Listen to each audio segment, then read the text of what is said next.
I hope you like today's show. It's as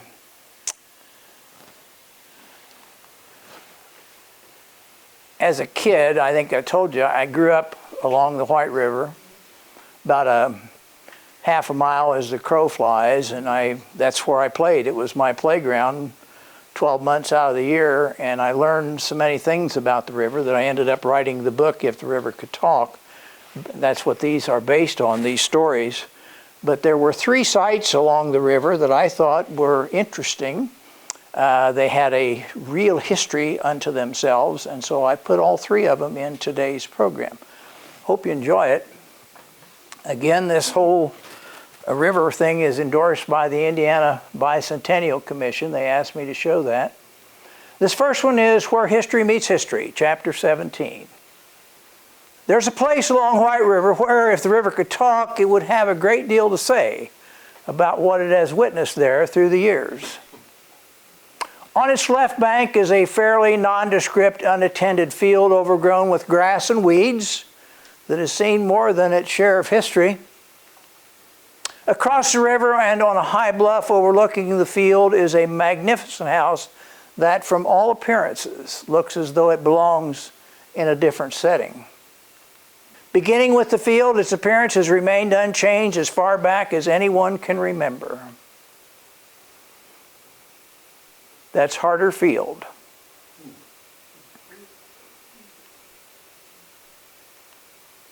In 1876, the property was owned by the Harder family and for years was called Harder Field.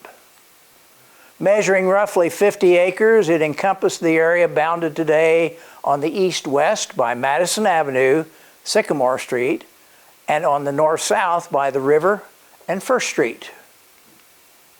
My arrow points to that area that I'm speaking about here, and my arrow points to Harder Field here. This is Madison Avenue and the river. This is Sycamore. This is First Street. To locate, this is Derby Downs or Townsend Hill, I guess it is now, for Soapbox Derby. But I'm talking about this field right here. If the river could talk, it would tell of one morning during the summer of 1909 when a strange-looking machine called an aeroplane appeared. 2 men, Calvert Lambert and Charles Hensley, brought it to Harder Field for its test flight from the nearby Pioneer Pole and Shaft Company, the site of its construction. In 1909, Levi Calvin Lambert was a 33-year-old plant manager of the Pioneer Pole and Shaft Company, located on the northwest corner of 3rd and Sycamore Streets in Anderson. Their specialty was the manufacture of bending of poles, shafts, and strips to meet most any need. In 1900, that same location had been the site of the Buckeye Window Shade Company. Both flexible poles and pliable window shade material would be necessary to build an aircraft using the known designs of that time. Immediately south of there, on the west side of Sycamore, was a sprawling complex of buildings covering 2 city blocks that stretched south to 5th Street. 2 major firms occupied the site. One was the Buckeye Manufacturing Company that, among other products, manufactured automobiles. The other firm was the Lambert Gas and Gasoline Engine Company. It supplied the engines that powered the Buckeye products. All 3 sites, Pioneer, Buckeye, and Lambert, were owned and managed by the 5 Lambert brothers. This is a Sanborn insurance map that I have of the area. This would be, this is Sycamore Street here. This would be their facility. That in pink indicates a brick structure. That is in yellow indicates a wooden structure. And this indicates other type of building material, the gray. The window shade company was here, and then later the pole bending company. And this was all part of the Lambert gasoline and automobile production facility. Charles H. Hensley was a 40-year-old man of apparently many abilities, judging from the various jobs he held during this period. His son Robert recalls that his father was the inventive type, always busy developing something of a mechanical nature. In Hensley's spare time, he pursued a hobby that was critical to the project. He enjoyed building and flying box kites.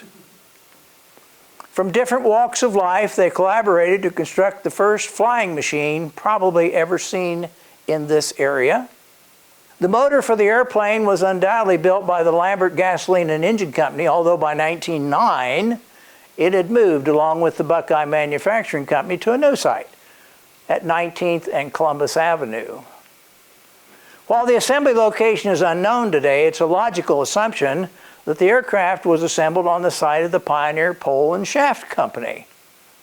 All the equipment and materials necessary would have been available, including leftover window shade material which could have been used to cover the wing's framework. With Charles Hensley's knowledge and expertise, the use of Levi Lambert's facility, and the backing of the industrious Lambert family, a machine capable of flying was designed and built. When completed, all that was left was to test the machine and find a suitable place to conduct the flight. Once again, Charles Hensley stepped up and offered to be the pilot. The nearest site to attempt the flight would have naturally been the large adjacent field known as Harder Field, a short distance to the northeast. Roger Hensley, Charles Hensley's grandson, stayed the plane, flew around in a circle. Moment here to interject something for you. Roger Hensley, as many of you know, was instrumental in this historical society for many years. We lost him here just a few weeks ago, and so I wanted to make that mention of him. He was so important to us, and he's the one that told me this story. For how long or at what height, Roger said, nobody knew. It wasn't recorded. It was a one-time adventure, as he recalls. He was also told the plane was dismantled sometime after its one and only flight. He said, "My grandfather was an unusual person. He set about to do something, and when he'd done it, he'd done it. He set it aside and he did something else. He decided he wanted to build an airplane and fly it. He built it and flew it. When he was done, he dismantled it and went on to doing something else. No big deal." Now, I'm telling you what, if I built an airplane, you'd be hearing about it for years and years to come. But that's the kind of guy he was. It was just, okay, I built an airplane, so what? Would you like to see the plane?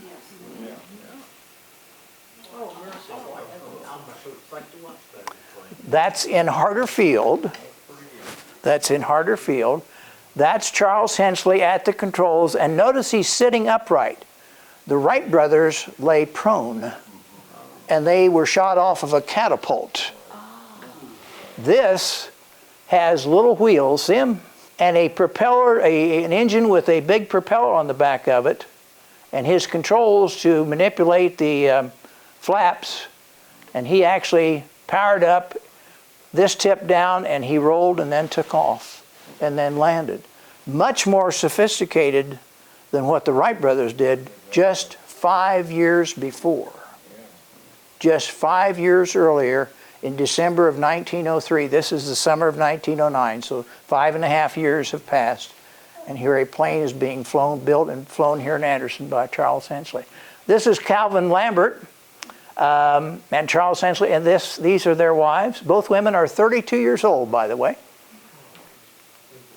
For those who can remember, the Buckeye plant on Sycamore eventually would become Ward Stilton. The Pioneer Pole and Shaft building in later years was the location of first the Grobel Gas Regulator Company, and years later it was the home of the Anderson Launders and Cleaners. That is a postcard view of Ward Stilton and an actual photograph of it. The Grobel Gas Regulator Company that was on the corner later became the Anderson Launder and Cleaners. That was the facility where the plane was built. That flight at Harder Field is quite significant in local history, as it's occurred only 6 years after the Wright brothers flew their first manned aircraft at Kitty Hawk, North Carolina, December the 17th, 1903. I think it's remarkable that in that short a period of time, we had a plane here that flew. A decade or more passed before history again visited Hardersfield, and it became a place where children of all ages thronged to enjoy the excitement of the big top. Beginning as early as the 1920s and continuing into the 1940s, Hardersfield was the site of annual visits to Anderson by numerous circus shows that crisscrossed the country by railroad.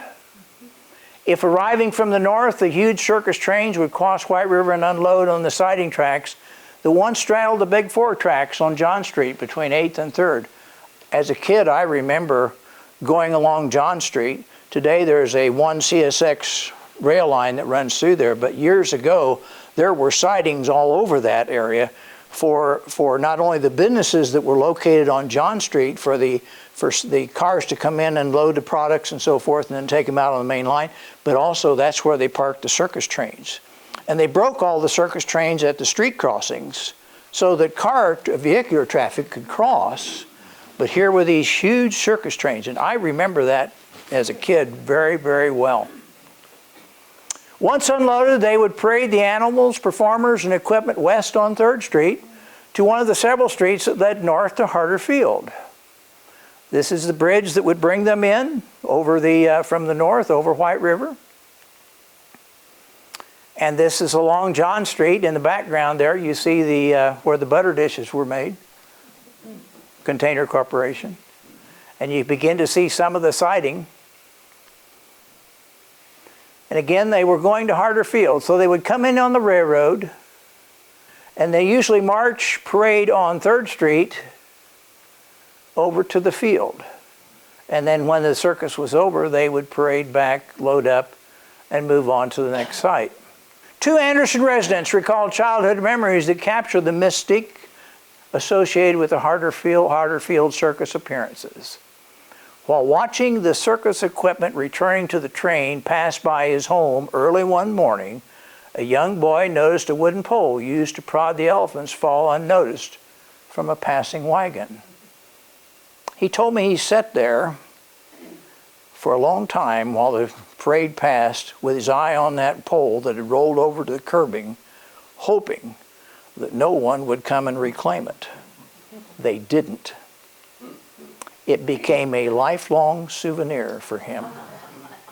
On another occasion, a grandparent who was acquainted with the circus personnel took his grandson for a rare behind-the-scenes look and an unexpected breakfast with the crew. Again, another friend of mine, as a young child, his grandparent took him down to Hardersfield when the circus was there and got him in, and he had breakfast with the circus performers. And he said, I wasn't very old, but I was amazed to sit next to the guy with the long neck and the bearded lady and all of those attractions.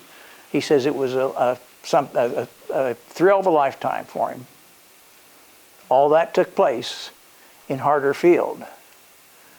Now, I researched as best I could all of the circuses that performed in Hardersfield. So every advertisement you see here are those circuses that I have authenticated as having performed here in Anderson. Clyde Beatty Cole Brothers Circus,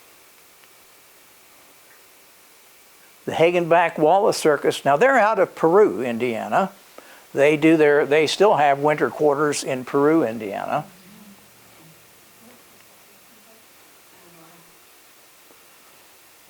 I hope she never had arthritis in the neck.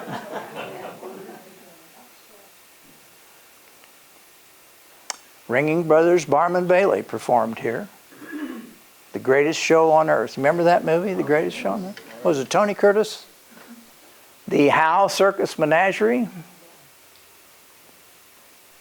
The Sells Floto Circus. Again, just showing you Hardersfield. And it was always exciting when the circus train rolled into town. Always very colorful.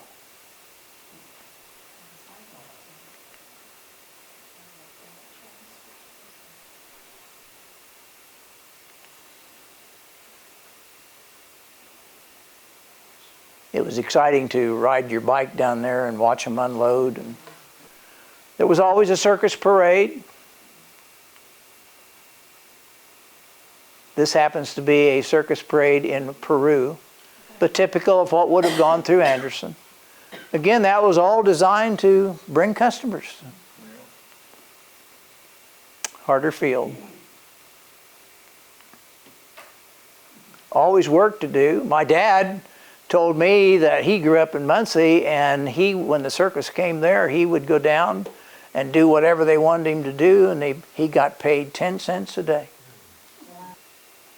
Some of the performers, I mentioned the bearded lady. If you saw the movie The Greatest Showman, the bearded lady in The Greatest Showman resembles her, I think, quite strikingly. And the big top. Now, I don't know what he's standing on, but he's a big guy, isn't he? Yeah, he is. How'd you like to train them? Inside the cage. Typical aerial view of what the Harder Field would have looked like. You always had the main tent and then auxiliary tents. There was always something going on. The shows would start, they were usually matinees and then evening shows. All that took place in Harder Field. Perhaps during one circus visit in the mid-1930s, the sounds of construction could be heard coming from the heights known as Woodlawn, directly across the river. It was there from 1935 to 1937 that Anderson's most magnificent house was being constructed. You see a glimpse of it there. I'll get you closer. Chandler Werby was a partner in the Lynch manufacturing at that time. The company conducted a great deal of business with European interests, which often brought their representatives to Anderson. Their stay may last for several days, even weeks at a time. They were in need of a more luxurious place to stay than the local hotels afforded. That's a quote from Mr. Werby. In other words, the clients, he wanted them to be housed in something better than what Anderson provided in the way of hotels. Recognizing the need and desiring to have an opulent home for himself, his wife Cleo, and their 3 young adult children to live, Mr. Werby purchased 15 acres on the north bank of White River and commissioned 2 architects, Burns and James from Indianapolis, to design and build a house. One of the architects, Lee Burns, was a cousin of Mr. Werby. He asked Mrs. Werby what style of home she envisioned. Mrs. Werby had attended college in Virginia, where she made numerous trips to Williamsburg. During her trips, she fell in love with colonial mansions and dreamed of one day living in what she called a Virginia house. Her reply to Burns, quote, "I want to build a Virginia house overlooking the river," close quote. That's a front view of it. And so it was that Whitehall was conceived. If the river could talk, there are not enough superlatives in the English language to adequately describe the colonial revival house that is said to mimic Mount Vernon. The rear of the house, which overlooks the river, has a strong resemblance to George Washington's home overlooking the Potomac River, with the same design of 8 square 2-story pillars supporting the roof overhang. You're all familiar with Mount Vernon? I'll get you closer. If the river could talk, it would say the Werbys spared no expense. Listen to this. Inside the 20,000 square foot, 4-level home were 39 rooms with 112 doors and over 50 windows. All the doors were solid oak or cherry, and the floors were oak. The walls of the library and the men's lounge were cherry. 5 fireplaces, 3 of which were Italian marble, added warmth. 5 full baths and 5 half baths had decorative ceramic tile and pale gold-colored solid porcelain sinks and stools. 3 walk-in showers with 7 shower heads around the walls. You get the picture? Mm-hmm. Plate glass tiles covered the walls in the butler's pantry and the kitchen. The second floor contained 6 bedrooms, 5 bathrooms, a family room, laundry room, 2 walk-in cedar closets, and a trunk room. The master bedroom had its own separate sitting room with marble fireplace and a separate his/her dressing rooms with full separate bathrooms. A ballroom was located on the 3rd floor, which was simply a large finished attic with a closet. The main feature in the basement was a 1937 Brunswick 1-lane bowling alley, 57 feet long. That would be 3 feet short of what today is a standard bowling lane of 60 feet. If the River Catawba would go on and on about the elaborate furnishings and wall decorations the Werbys used liberally throughout the house. Mr. Werby died in 1951, and Mrs. Werby remained at Whitehall until the late 1960s, living out her dream of her Virginia house overlooking White River. If the River Catawba would indeed have much more to say about this unique place in its course through Madison County, where history meets from entirely 2 different perspectives. And now some scenes. I took this on a flooded White River day. I'm down in the River Trail, White River River Trail Park. I went over there purposely in the springtime so that I would not have the foliage to block my view. I had written to the present homeowners, got their name, and wrote to them asking if I could have permission to come on the property to photograph it. The answer was the letter was never answered. So I had to come up with other means. One of the other means was a neighbor of mine had a drone with a camera in it. So I took advantage of that. My arrow points to the home across again from Harder Field right here at the river bend. This is Grandview, incidentally. Shows you how close it is.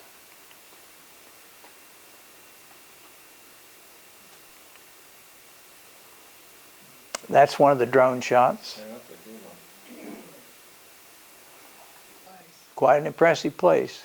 Yes, it is. Oh, look at that. Again, remember the Mount Vernon with the 8? Same thing. That was her inspiration, I guess, for the house. Let's go inside.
There's the bowling alley.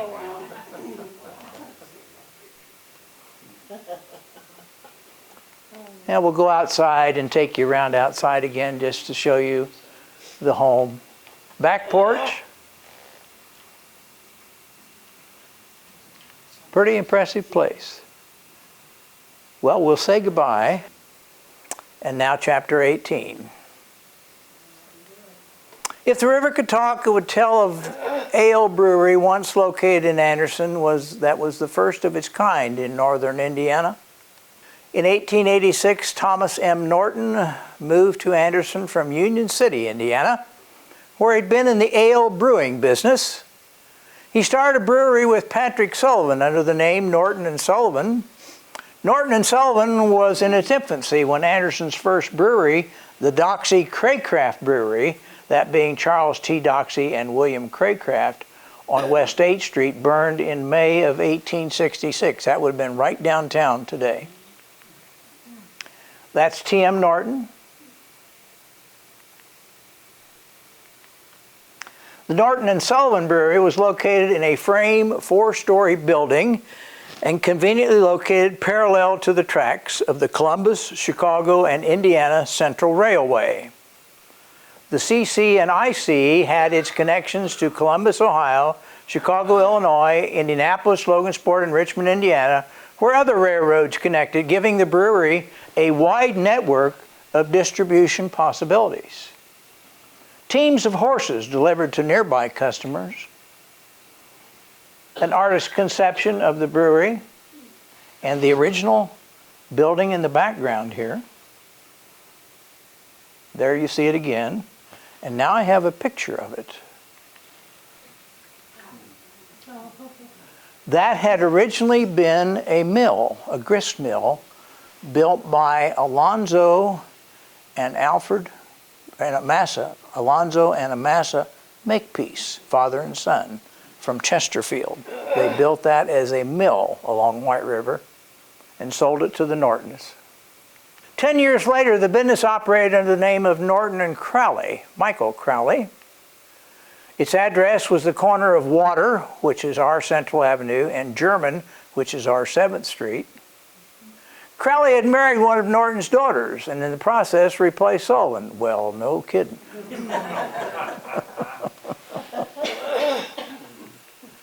By 1882, Norton was operating the business on his own, and that same year, lager beer production began. The company was widely known for its Gold Band and Special Brew of bottled beers, in addition to the Norton draft beers. Using my favorite Sanborn maps again, you see the original Norton Brewery in yellow on here, indicating a frame building. Again, pink indicating a brick building. Incidentally, this is the site of Anderson City Hall right now. This home was owned by the Stillwells. And this home is Grunwald House, and this home was owned by Mr. Norton. So Mr. Norton, Mr. Grunwald, and the Stillwells were all neighbors to one another. This is 7th Street, where it turns onto Central Avenue. This is the site of the present Madison County Jail for a short time, a present Madison County Jail. That locates it for you. I picked up a number of their advertisements, and I'll point something out to you here in just a little bit. Very colorful advertisements. What I want you to pay attention to is the use of children in these beer advertisements. You'll see a lot of it.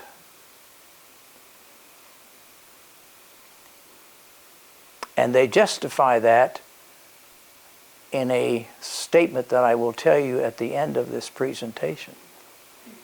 Mechanical refrigeration was implemented in 1890, replacing the need to cut and store ice from White River. Didn't have mechanical refrigeration, didn't have electricity to have mechanical refrigeration, so you had to use ice from the river, cut it in the winter, store it throughout the year by stacking straw and hay on it as an insulator to keep it through the summer months. That same year, employment was 40 people. Again, my trusty Sanborn map showing you this would be 96, 95? 1890. Up here. But you can see it's, again, still under a frame construction. There's a frozen White River. That's Edgewater Park. We don't see a frozen White River anymore. But here is a really unique picture. Study this, if you will. That's the scoring of ice. See the score marks? And then they would cut this way, and then they would break those pieces off and float them over to this belt that was mechanically operated that loaded the belt into the storage house. And that's how they cut and stored ice as their refrigeration year-round. Thomas Norton turned the business over to his sons in 1897. Martin C. became president and William J. secretary and treasurer. A daughter, Mrs. J. C. Krusch, was vice president. 2 years later, on January 28, 1899, the brewery caught fire and burned, forcing the owners to replace the aged structure with a new modern building. Again, this is just before the fire. It is a frame construction. It caught fire. January 1, 1900, edition of the Anderson Bulletin announced the, quote, the new plant of T.M. Norton and Sons Brewery was put into operation that day, replacing the frame structure that burned down slightly more than a year ago. And when you see the size of this building, you think they put that up in a year. That's quite an effort when I show it to you. The article further reported that the most modern machinery available had been installed and the new firm would have the capacity of 250 barrels of beer a day. Now we see it as with brick construction. Of note was its size. The building of brick and stone construction comprised 7 floors, and in 1900 was the tallest structure in Anderson. And there it is. Built in a year. You're going to count 1, 2, 3, 4, 5 floors. Below street level on the hillside were 2 more floors, making the total of 7 floors. But that's the Norton Brewery. Funny story, this stack right here, Howard Eldon, former county historian, Madison County, 1981 to 1995, decided he wanted that as a keepsake when they tore the building down to build the jail. So it was delivered to his driveway. He forgot to tell his wife. She walked out to get in the car and there was that stack blocking her way. And I heard all about that years later. Immediately north of the office portion of the main building was another building of the same style. The 2-story building contained an airway connecting to the main building. In other words, you didn't have to go outside. You could go, you didn't have to be outside. There was an airway that connected the two. In the basement of the brewery was an ice-making plant that was for customers only. In other words, you could go up there and buy ice. Now, this is when they had the refrigeration unit. You could go up there and buy ice and take it home. So they sold ice for home use. The power plant and steam boilers for power and cleansing were on the opposite side of the Panhandle and later Pennsylvania Railroad tracks, down near the riverbank. My arrow points to where they were located. This is a railroad here. You all remember it as the Pennsylvania Railroad that ran between the river on this ledge of the river, and here's the brewery, and here's the other facility here. The bottling plant was some distance to the northeast near the place where the Christian Center was located. That is when the Christian Center was on the east side of Main Street between 6th and 7th. Christian Center was not always where it is today. The brewery wagons and horses were quartered in a large stable on the west side of Main Street at an alley between 5th and 6th. The brewery and the bottling storage area, this would have been the original Christian Center. I thought you'd be interested in this photograph. I showed you the Norton Brewery, and I told you the Stillwell house on the property where Anderson City Hall is today, and this was Mr. Norton's house. And out of the site here, next door to him, would be the Gruenwald house, and this is 7th Street. The livery stable was here on Main Street between 5th and 6th Streets, where they kept the horses that would deliver the product to the community. In 1893, when telephones were introduced in Anderson and phone numbers were assigned, the Norton Brewery's phone number was 1. Now, if you can't remember your phone number, you got a problem. The number 1 was their phone number. In 1913, Martin C. Norton was still president, but he moved to become the manager of the Berghoff Brewing Company in Fort Wayne. My grandparents lived in Fort Wayne. And around the corner from where they lived was a little girl that I used to play with. Her name was Carolyn Berghoff. Same family. White River, chunks of ice. We don't see that today, do we? The Norton Brewery in the background. One of their advertisements. Again, the river, athletic park here, the brewery here. Here's where I call your attention to the use of youth in the beer commercials. This is from our collection here in this building.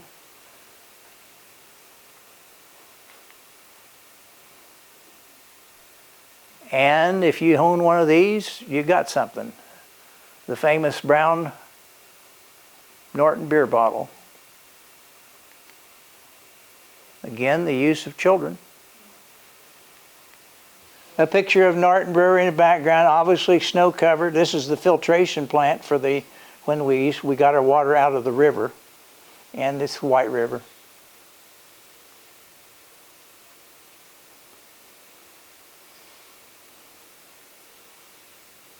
America's favorite drink.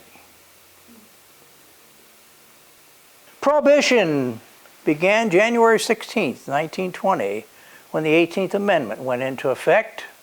It restricted or made illegal the manufacture, transportation, import, export, and sale of alcoholic beverages.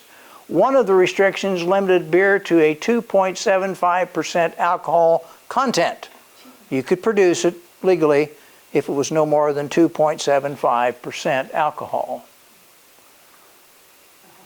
That was not of that degree, the feds moved in.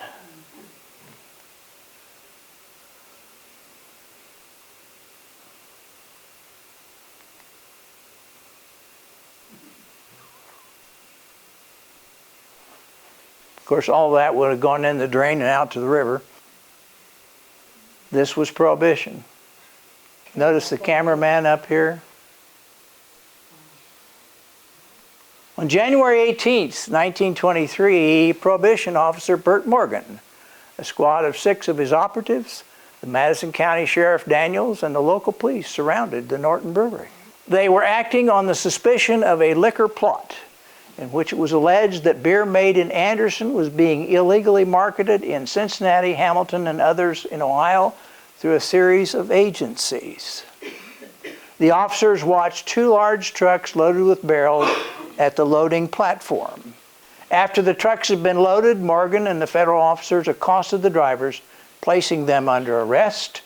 The drivers of the 2 trucks gave their names as William Schramm, agent for the Indianapolis Brewing Company at Hamilton, Ohio, and Frank Hauser. The officers confiscated 40 half barrels and 9 barrels of beer, which were found on the trucks. The beer, which federal officers said was believed to test 5%. Remember, 2.75 was legal. This tested 5%. That was confiscated by the officers as evidence and placed under lock and key in the basement of the Madison County Jail. Bet the jailers loved that. Norton Brewery, Madison County Jail, next door. 3 days later, state prohibition officers arrived and started taking inventory of the property of the Norton Brewery. The federal officers stated that a warrant had been sworn out for the arrest of William Norton, manager of the brewery. William J. Norton was sentenced to federal prison in Atlanta, Georgia for violation of the liquor law. The 21st Amendment repealing prohibition was fully ratified by state conventions on December the 5th, 1933, and I have a picture of Dale Smith here in the front row and some of his friends celebrating that.